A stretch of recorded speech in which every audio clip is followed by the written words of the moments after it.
Hi, anyone and everyone. This is Kim, the Humble Hermit from Come As You Are Oracle. I am going to do the collective for today. Today is Thursday. Today is March 5th, 2026. You may follow me on the Talk the Tube, my blog, or not. Totally up to you. Take what resonates, leave what doesn't. If it doesn't fit, don't make it fit. If some of it fits, God's kiss. We love that for you. Whatever doesn't, leave it on the table for someone else. You do not need to take on energy that wasn't meant for you. We're going to use the Twisted Oracle, Twin Flames Exposed. I got this off of Etsy, but I'm pretty sure you can't find it on there anymore. I'm pretty sure. Twin Flames Exposed is the store. The Twisted Oracle is the deck. Okay.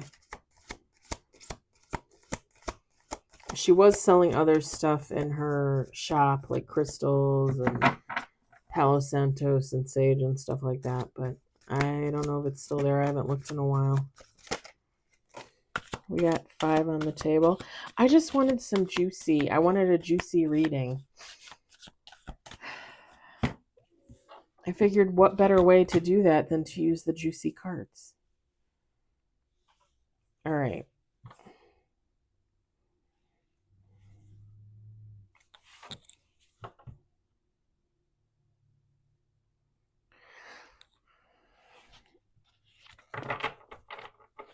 Two more shuffles. We got 5 on the table.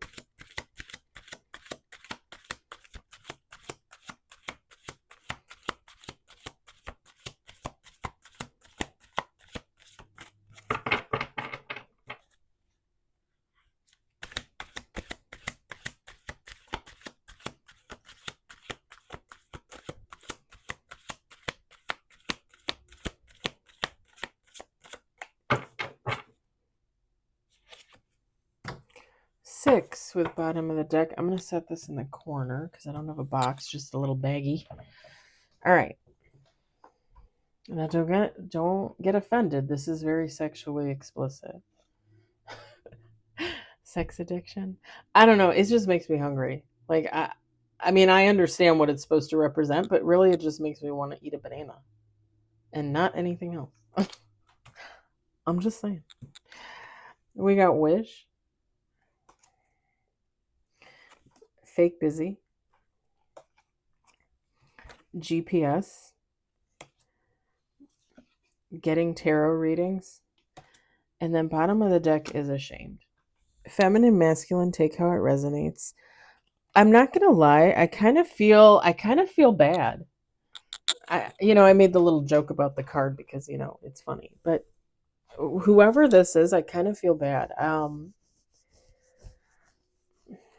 Whoever this is, if this is you, I don't know. This is someone I don't know.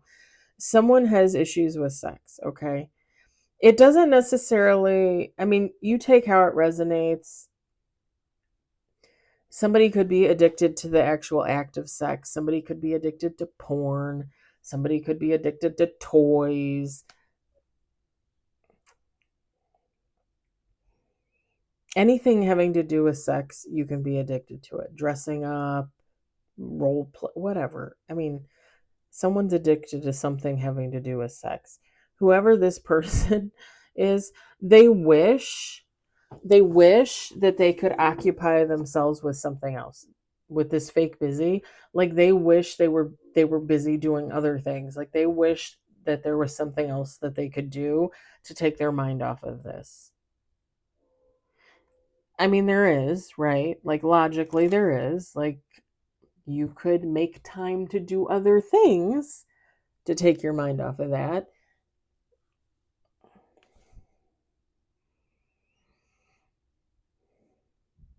This person is trying to move away from this with the GPS. They're trying to move away from this. I feel like they really are. I feel like this is someone that really wishes like they could stop. Like, why do I keep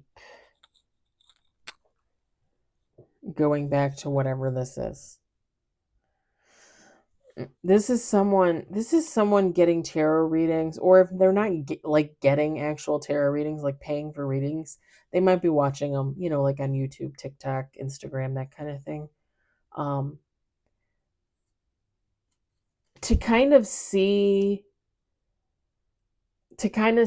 like A, will they be able to kick this addiction? Like will they be able to put it behind them? B, to kind of watch readings and see if it is actually more of like a societal problem, like they're not, like they're not the only one, like there's thousands of other people out there with sex addiction. Of course there are. I'm sure there's tons of people out there with sex addiction. This person isn't alone. um the only reason why you should ever be ashamed about an addiction is the way you handle it. And even then, really, when you think about it, addiction is addiction. Like, if you can recognize the problem and recognize you need to get help, and you make that first step towards getting help, kudos to you, because not everybody can do that, right? Like, not everybody has that much willpower.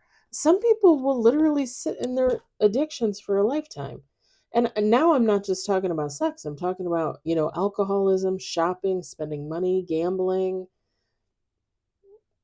I mean, you can pretty much be addicted to anything. People will continue those addictions throughout life and just act like it's part of the norm. Well, this is me, this is how I am, instead of actually trying to go within and figure out why you have this addiction, why you have this flippin' problem, right? Because that would be crazy.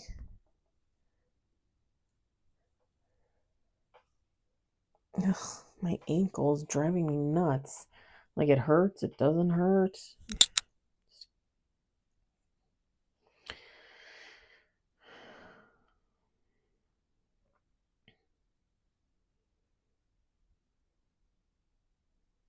This person is embarrassed, like they're embarrassed by their addiction. They're embarrassed that they have to look elsewhere to try and get answers. I don't think there's anything to be embarrassed about. People suffer from all different kinds of issues, right? People have mental illnesses, that kind of thing.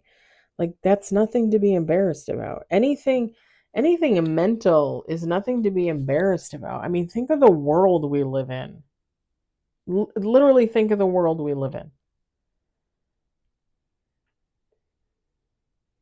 You're really going to be embarrassed because, I don't know.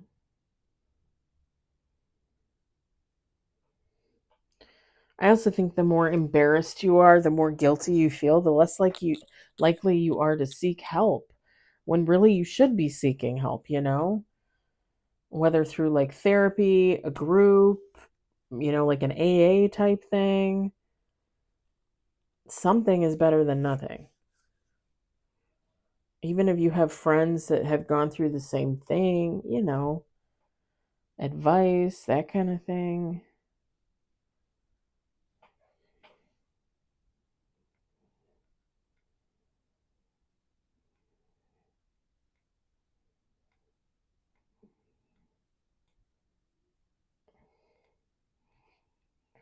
Whoever this is, I'm looking at this card. It looks like a kid or like a teenager. Whoever this is, they feel like a kid. Like they feel like, like that kid mentality. Like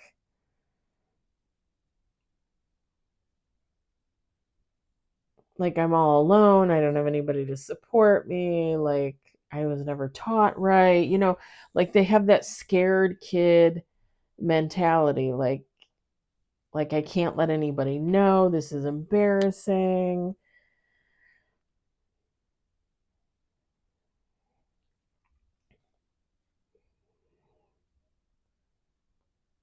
That could be associated too with like childhood trauma, something in. To this.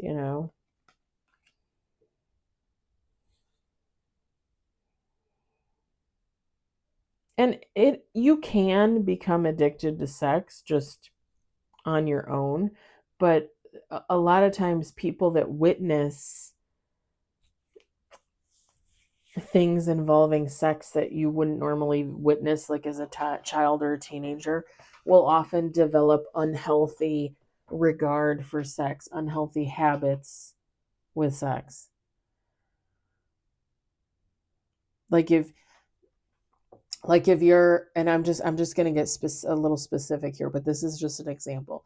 Like if you're a young boy and you live with your father, and let's say your mom and dad divorced and your mom left, and it's just you and your dad, but your dad's like a Lothario, a ladies man, and he constantly has a rotating a rotating in and out of women, constant different women. This young man, this boy, right, would probably grow up thinking it's okay to have sex with a different woman every night. It's okay to not commit. It's okay to have 20 girlfriends. Like they would have an unhealthy relationship with sex because they watched their father do that, right?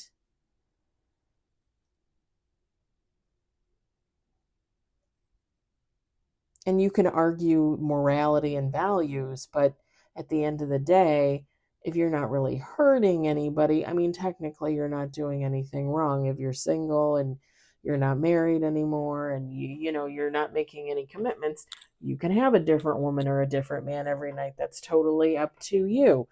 But the people watching might be kind of like, well,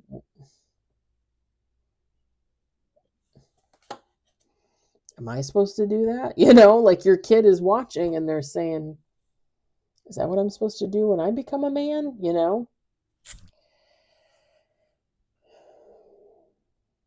Lead by example.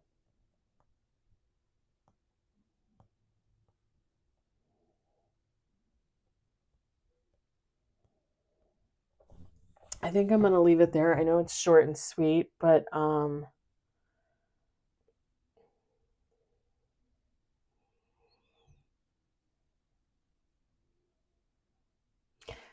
it's really kind of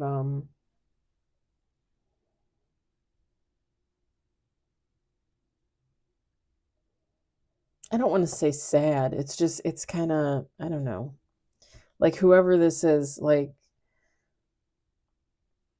I hope people know that they don't have to sit, in that type of behavior and that type of energy. Like there are ways to overcome that.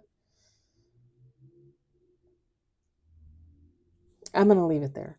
I hope it resonates for someone. I hope it will. I hope you enjoyed it. I hope you were entertained. I hope you all have a lovely Thursday evening. And I will talk to you later. Bye.